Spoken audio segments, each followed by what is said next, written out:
This is one of our planet's biggest rivers. Yet it's still a mystery. The Amur. When it reaches the wild shore of the North Pacific Ocean, it's completed a journey of more than 4,000 kilometers. Through sprawling wetlands in China, packed with colonies of waterfowl. Through Siberia's woodlands, with 1,000 untamed rivers, teeming with wildlife. And through the rolling, vast grasslands, under Mongolia's big skies. It borders Asia's largest desert, the Gobi. And along its upper reaches, 2 rivers claim to be the source of the Amur, both springing from a sacred place.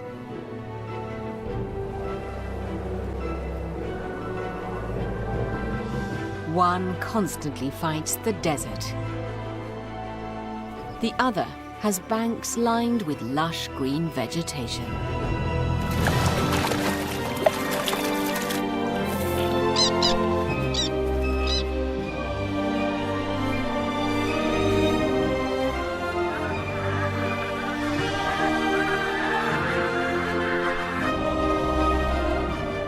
This is a journey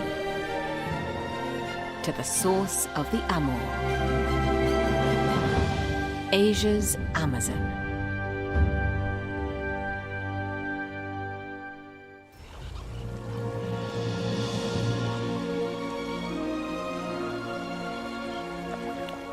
For nearly 3,000 kilometers, the Amur River forms the Chinese-Russian border. And the farther upstream you go, the wilder its woodlands become. The border begins here at this confluence, the most significant of the entire river system. These are the Amur's headwaters. Shilka and Argun, 2 woodland rivers. In places, they are identical in many ways. From their banks, primeval forests and bogs spread out into 3 countries: China, Russia, and Mongolia. This cross-border woodland is one of the wildest places on Earth.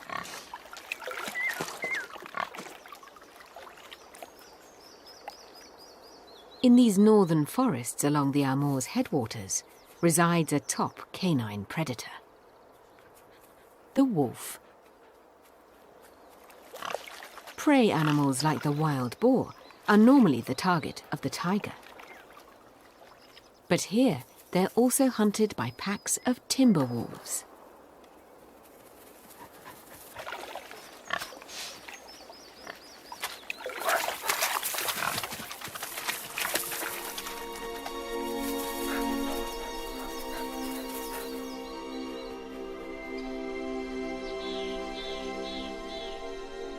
During spring, strange clacking sounds echo throughout the forest.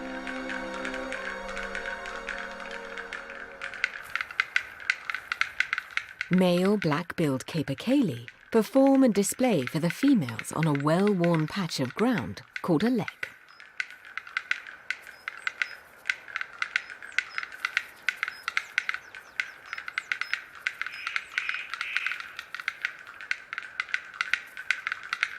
Most of the hens are attracted to the one magnificent and dominant alpha male at the center of the territory. The male hierarchy is established in sometimes violent battles before the winter. Now that boisterous energy is channeled to impress the ladies. The head male is highly sought after. The hens all line up for his attentions. They all want the same thing: the best possible genes for their offspring.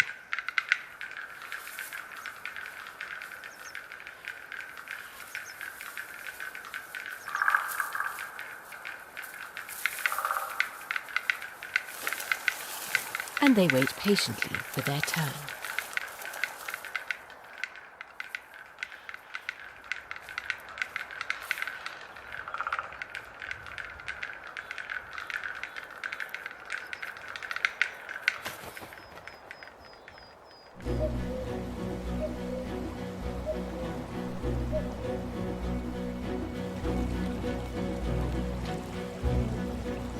Thousands of kilometers inland, clouds from the Pacific Ocean bring plenty of rain to nurture the lush woodland. But farther south, the woodland fades away, and it becomes obvious the two source rivers of the Amur flow from different directions and from very different worlds. In Mongolia, the Herlin is an important river in the Amur Basin ecosystem. Along it, trees are scarce. This is a land of big skies and vast horizons.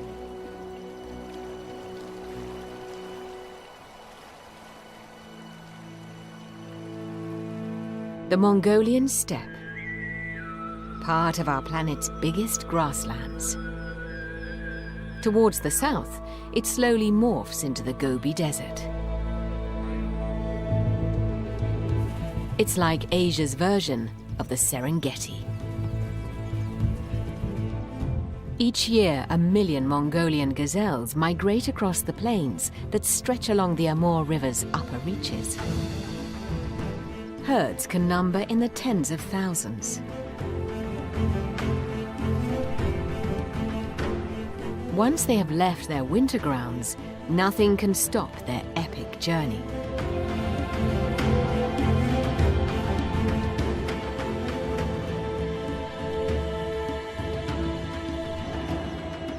A seemingly endless green and treeless landscape.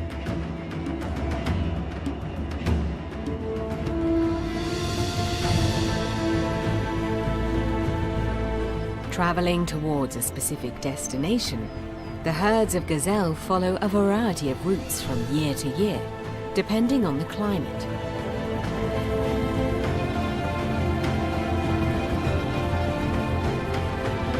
The animals move fast and only rest briefly to graze. They get water from dew on the grass.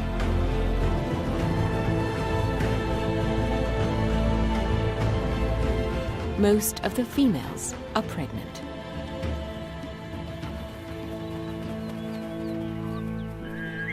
Then one morning, the herd slows down. This is the place they were heading for all along. Gazelles are not the only nomads here.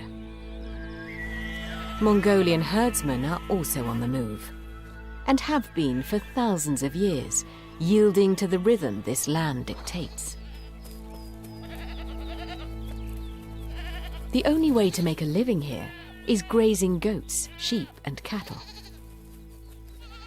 But unlike the wild gazelles, the domestic herds need a lot more water, so they need to stay closer to the river.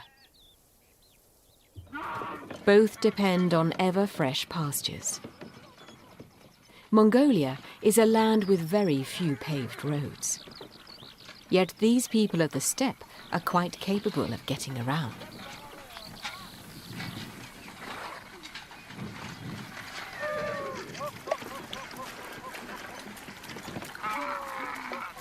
For nomads, home is where the hut is.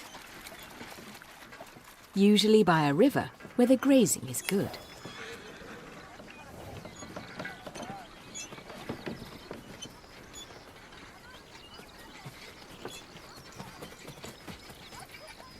Once a suitable spot is chosen, it takes a family just an hour or two to settle down.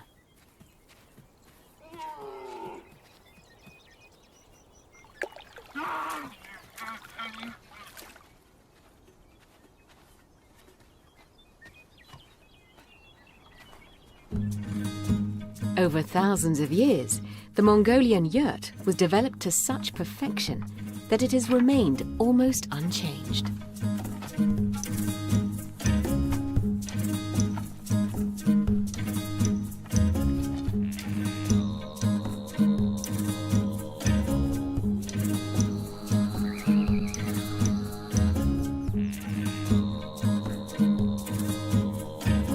A tarpaulin made of camel and goat hair felt keeps the interior cool during the short summer weeks, and cozy during Mongolia's long, bitter winters.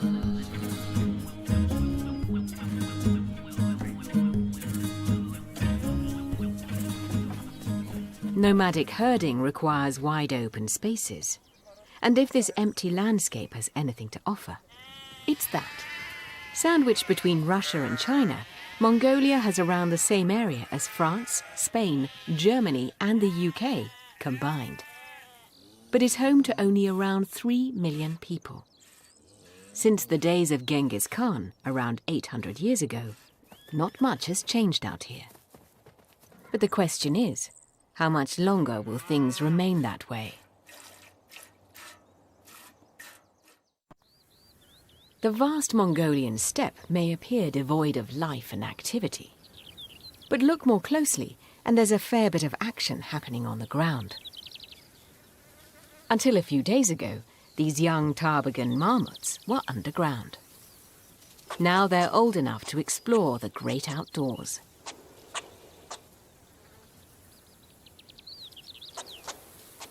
Marmots dig their burrows where they have the best view of the steppe and potential predators. This never-ending sea of grass is home to other little hidden inhabitants.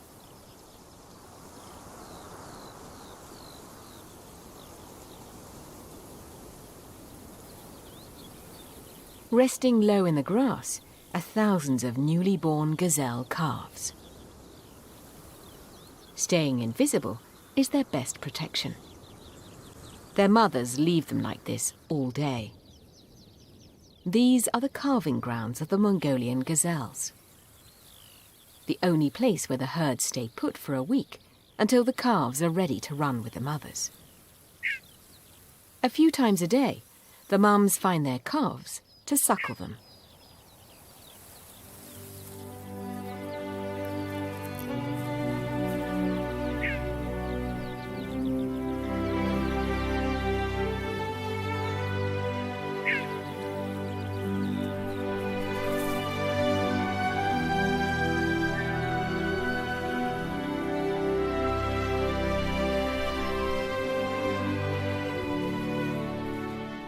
The young marmots always keep their mothers close too.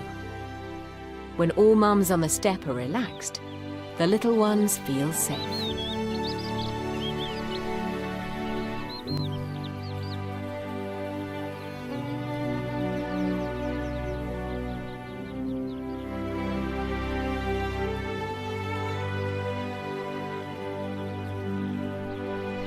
One of the most peaceful places on Earth, and a good place to give birth if you're a gazelle. But as soon as the calves can run, the herd moves on again. For the calves' first great journey of their lives.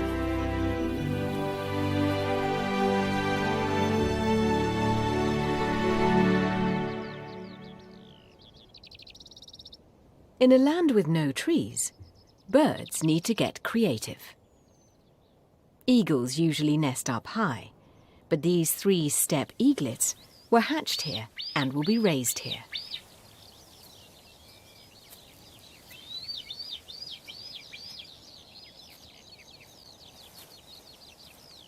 The parents will need to hunt many marmots and ground squirrels to keep them all fed.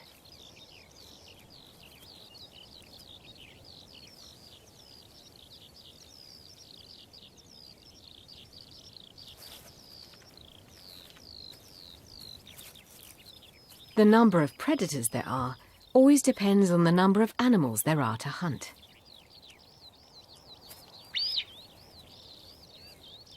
A mild winter means mammals can produce a lot of offspring. And that effect ripples up the food chain. The survival of the eaglets depends on their parents' hunting skills. That means experienced parents are more successful in passing on their genes and skills to the next generation.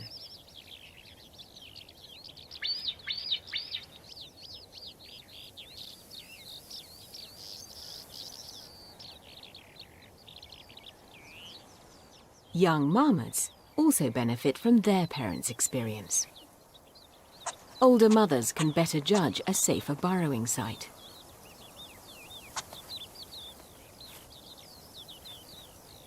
Another little mammal on the steppe, the ground squirrel, prefers to live in larger colonies. And their young are also born underground. With 4 kittens to suckle, this mum is under enormous stress. For several weeks she has to eat as much as she can to produce enough milk to keep everyone fed.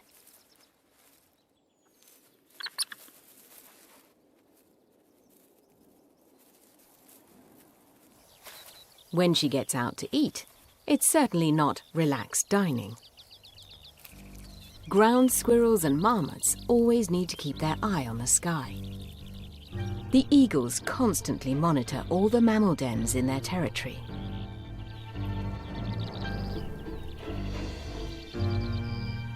On both sides, it's a battle of the senses. A relentless game of cat and mouse.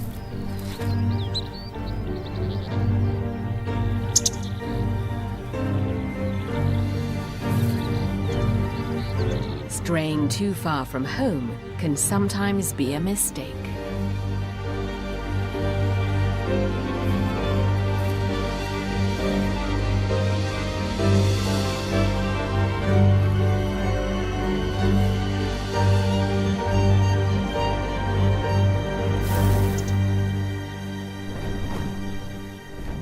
Not, however, this time.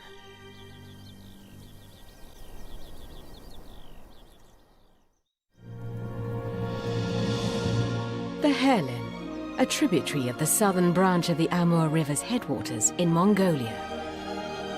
A dynamic river, constantly renewing itself. Each time the river rises, it takes fresh bites from the steppe. This creates a special kind of habitat for one creature. Thousands of sand martins dig holes and tunnels in the soft banks to make cozy little nests for their young.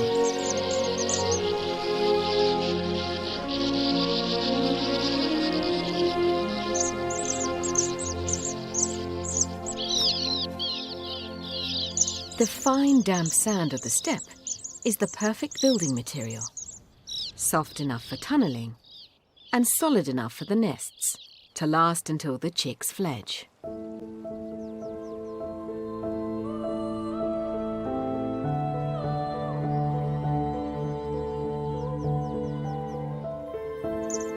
These birds grow fast, only about 20 days from hatching to flying. To achieve this, both parents need to feed them constantly.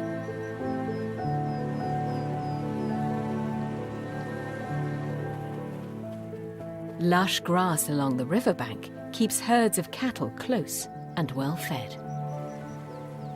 And where there are cows, there's dung. And where there's dung, there are flies, which is great for the sand martins and their ravenous chicks.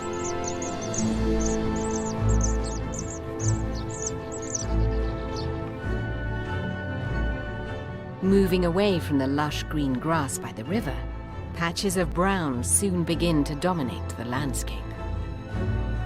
For much of the year, rain clouds never make it this far inland. Every 3 decades or so, there are years of severe drought. This is a land of extremes. Only the most resilient can survive here. Grass turns to sand and desert. Summer droughts push all life to the edge. But winter is just as harsh. Sandstorms become snowstorms. For half the year, icy gales make the Herlin floodplains inhospitable.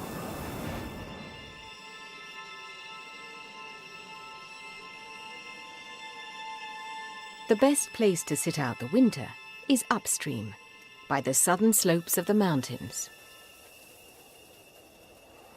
This is where the Mongolian gazelles take refuge. By now, it's hard to tell the calves from the adults.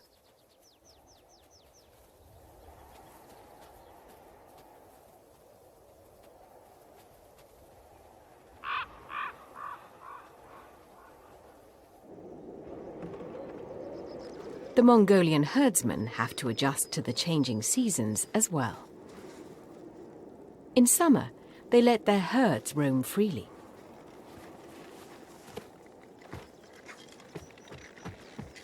In winter, they keep them close to their camps, protected from devastating blizzards.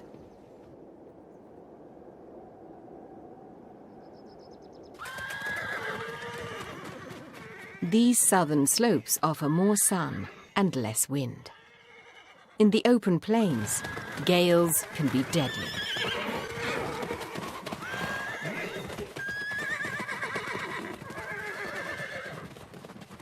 When the wind begins to pick up, the herdsmen hurry to round up their livestock.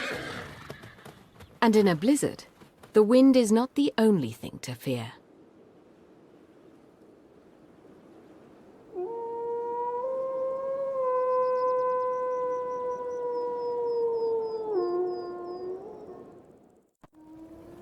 Winter on the Mongolian steppe. Wolves follow herds of gazelle. And vultures watch from above to see what happens, waiting for their next dinner opportunity.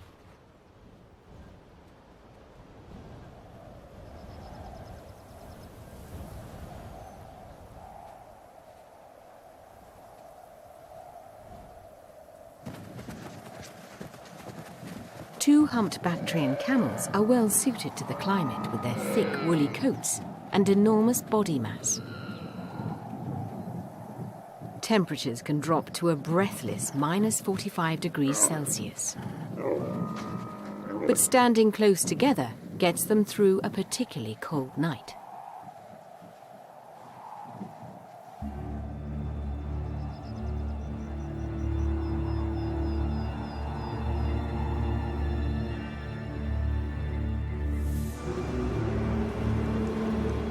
Driven by gale-force winds, the snow is sharp like ground glass.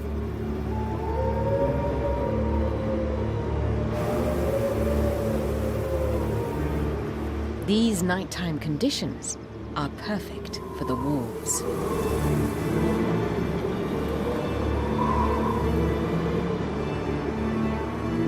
As the storm picks up, the gazelles are soon unable to hear or see any encroaching predators.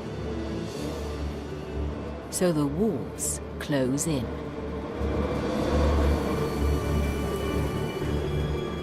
The gazelles start to panic. It's only a matter of time.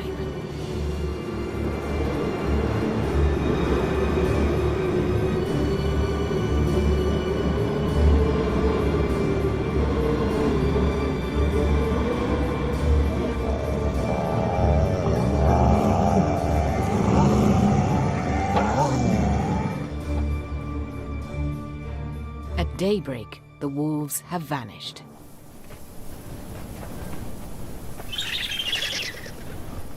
And the vultures are up early to receive the spoils.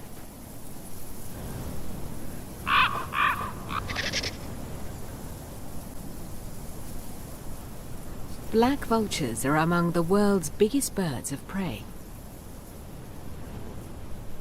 Here on the Mongolian steppe, they've adapted to eating frozen meat for half the year.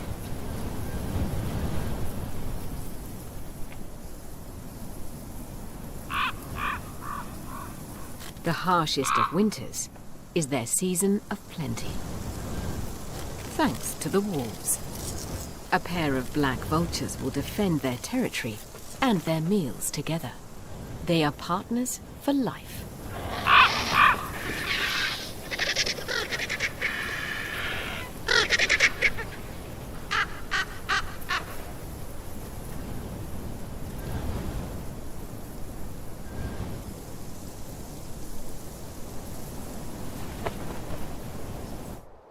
For more than half the year, rivers and lakes are frozen solid.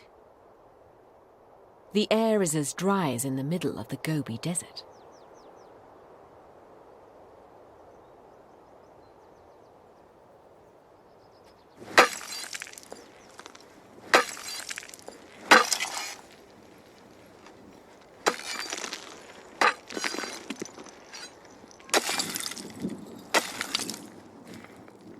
On sunny, windless days, the nomadic herdsmen go out to fetch river ice to melt for their water supply back at the yurt.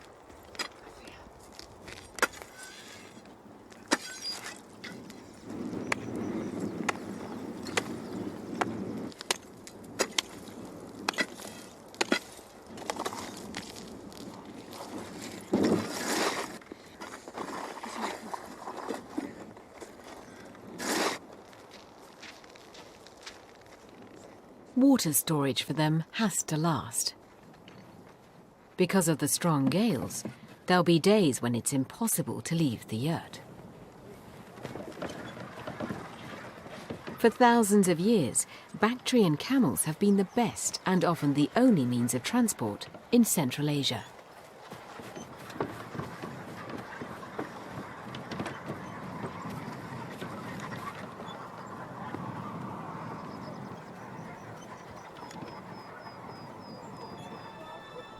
Here in the cold, dry steppes of Mongolia, it can seem like there are only 2 seasons, and change can sometimes feel very sudden.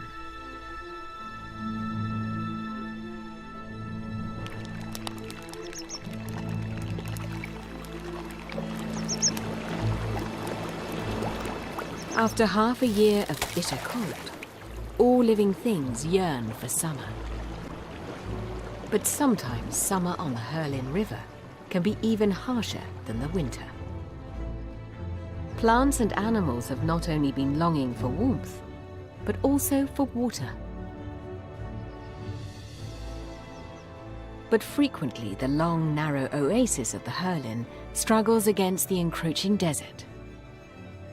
When fewer and fewer clouds from the Pacific reach the heart of the continent, this tributary of the Amur is in for some lean years.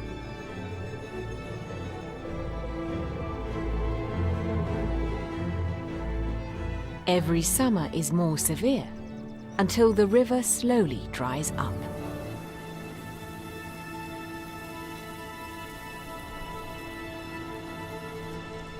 Where millions of fish have thrived for well over a decade, the countless lakes and ponds along the Herlin are now sucked dry by desert winds.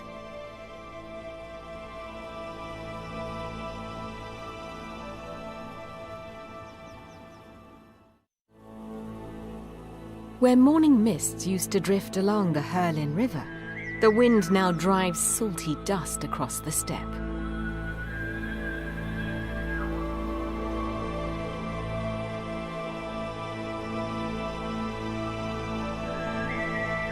It's a drought year, and the Gobi Desert spreads north and east. This headwater of the Great Amur River has run dry. But the Onon, a tributary of the Amur's northern source, the Shilka River, never runs dry. Along its valleys, summers are always green. This is southern Siberia, near the Mongolian border.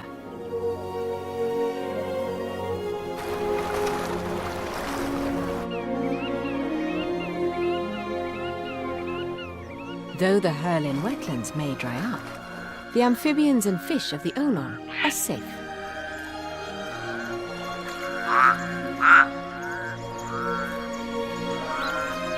Grebes and coots, ducks and teals, terns and plovers, cranes and geese, all gather in one of the planet's liveliest riverscapes.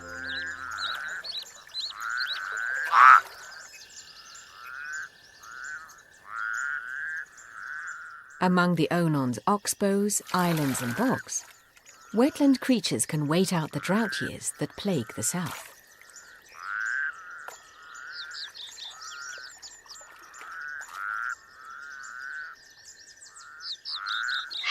Otters make the most of the abundance.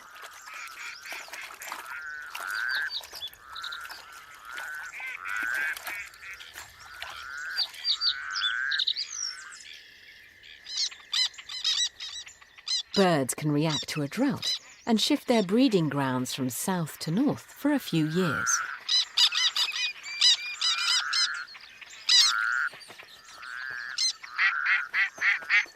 The climate cycle keeps animals on the move and forces them to adjust and readjust.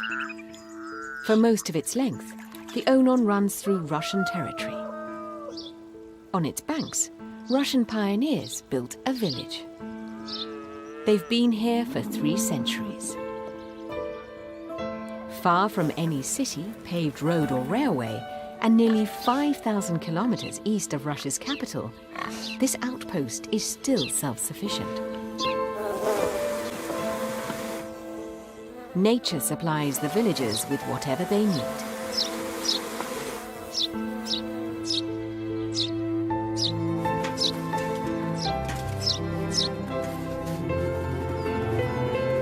Life out here has not changed much over time.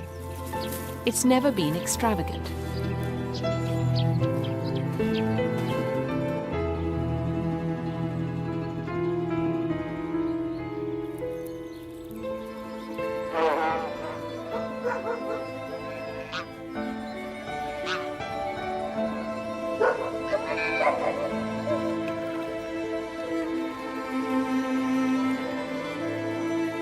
For 200 years before the Trans-Siberian Railway was built, boat traffic along the Amur River was the lifeline that connected Russia's pioneer communities of the Wild East.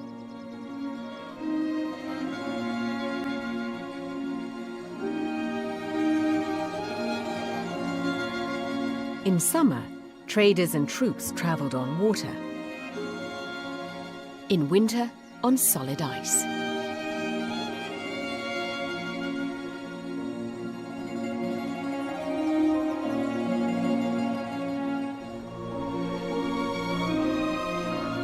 Long-distance migration is also going on under the river's surface. Fish from the Amur's lower course come a long way to the upper reaches of the Amur's tributaries to spawn. The fast-flowing Onon, with its pure, cold and oxygen-rich water, and its gravelly riverbed, offers ideal conditions for eggs and hatchlings. The biggest of these migrants is the taimen. Taimen can reach a length of over 2 meters and weigh over 90 kilograms. This pair has already chosen an attractive spawning dell in the riverbed.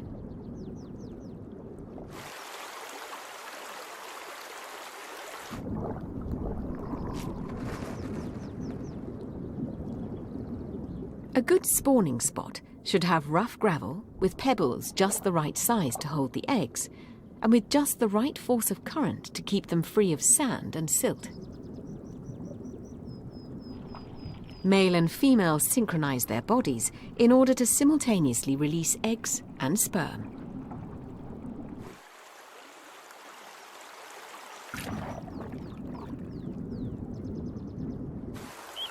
Gravel plays a major role in the life of the Onon River, underwater as well as above. Along the river's upper reaches, there are whole habitats made of gravel. The ringed plover loves gravel. It breeds on gravel. It blends into gravel. And it feeds in gravel, digging out tiny worms and crustaceans. Plover chicks can run and find their own food soon after they hatch from their eggs, giving their parents a chance to relax and preen in the sun. But as soon as clouds darken the sky, the chicks come in for cover.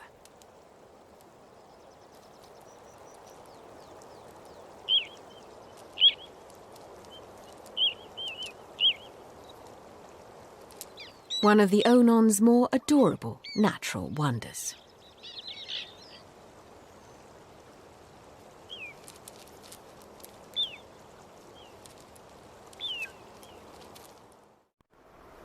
In midsummer, millions and millions of fish hatch all along the Amur's northern headwater. Soon the shallows are swarming with fry. For local fish like the Amur minnow, the multitude of migrant fry is a feast. Voraciously, they invade the taimen and trout spawning grounds. The minnows wait for the current to wash out the eggs and for the tiny fish to hatch. They may gobble up thousands of eggs, but as long as the Onon River remains natural and productive, millions of fry will still continue to fill the Amur's middle reaches.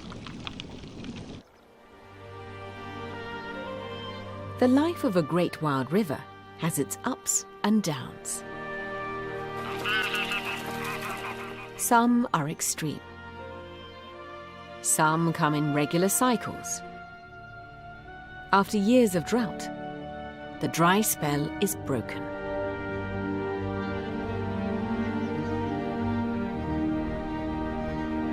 Once again, a sweeping Pacific cloud front pushes inland across the clear blue skies, advancing all the way to the Mongolian steppe.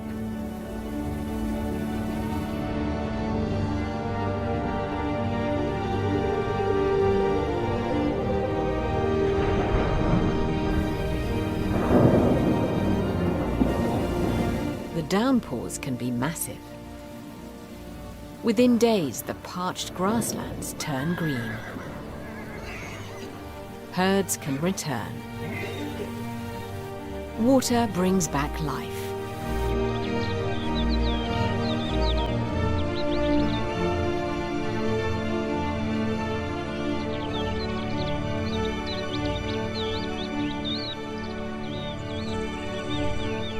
Hundreds of lakes fill up. The Herlin flows again. The news spreads fast. Between clouds and river, tens of thousands of migrants arrive to take advantage of what may be the opportunity of their lifetime.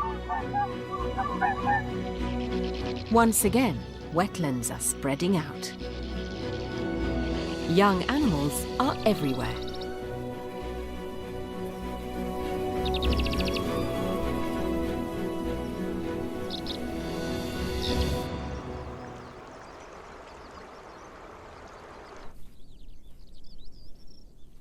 Wildlife populations are growing until all good habitats are occupied.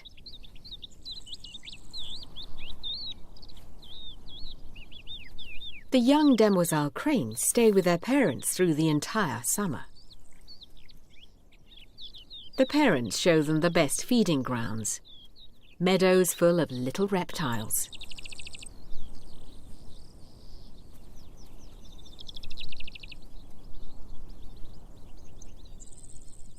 In autumn, they'll lead them on their first long journey, from Mongolia across the Himalayas, all the way to India. After years of dust and dull shades of brown, bursts of bright colour light up the floodplains and the sandy steppe. Fire lilies, primulas, orchids and steppe iris. Their roots and bulbs have survived deep in the sand during the dry years. Now the rain triggers them to explode like fireworks.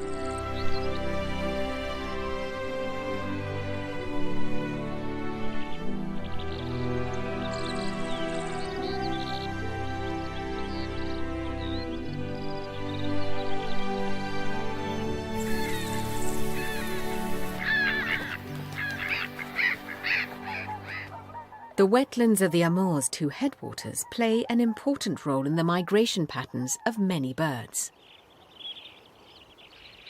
On their long journeys, the migrants need resting places where they can safely refuel.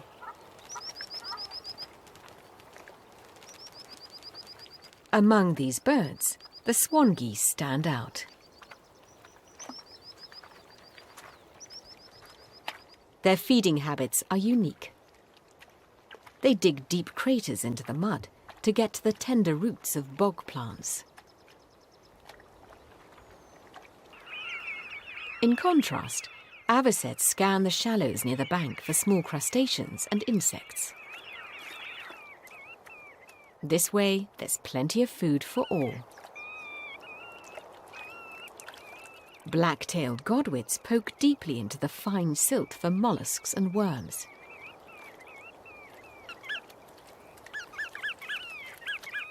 Behind them are journeys of thousands of kilometers from wintering grounds as far away as Australia. The two source rivers of the Amur, the Herlin and the Onon, spring from the very same mountain. It's the highest peak around here. Densely wooded at its base, its valleys are secluded and nearly inaccessible. This summit is the one true source of the Amur River. Burkhan Khaldun, the Mongols' holy mountain near the Russian border, a sacred place, once known only to its keepers. This is where Genghis Khan, father of the Mongols, is believed to have been born and lies buried.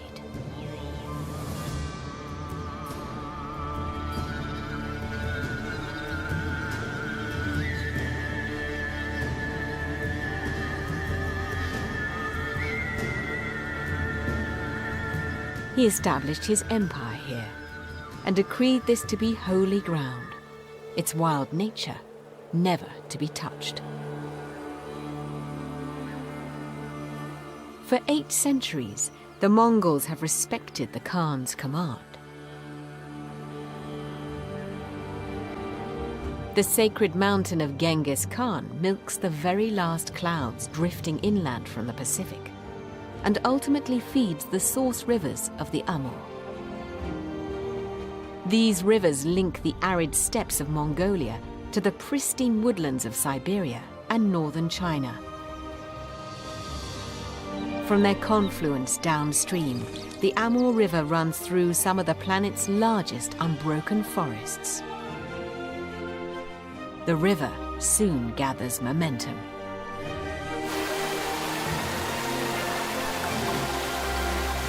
An immense network of streams and tributaries drain an enormous catchment area, pouring more and more water and sediment into the Amur's swelling main channel. Along its course, the Amur forms one of the world's longest river borders, with Russia's endless wetlands and wild woods along the left bank. On the bank opposite, China's richest farmland that feeds millions of people. Flowing northeast from the border, the Amur is the longest river in Russia's far east. Near the Pacific, in steaming summers, animals from the subtropics meet with others from Siberia.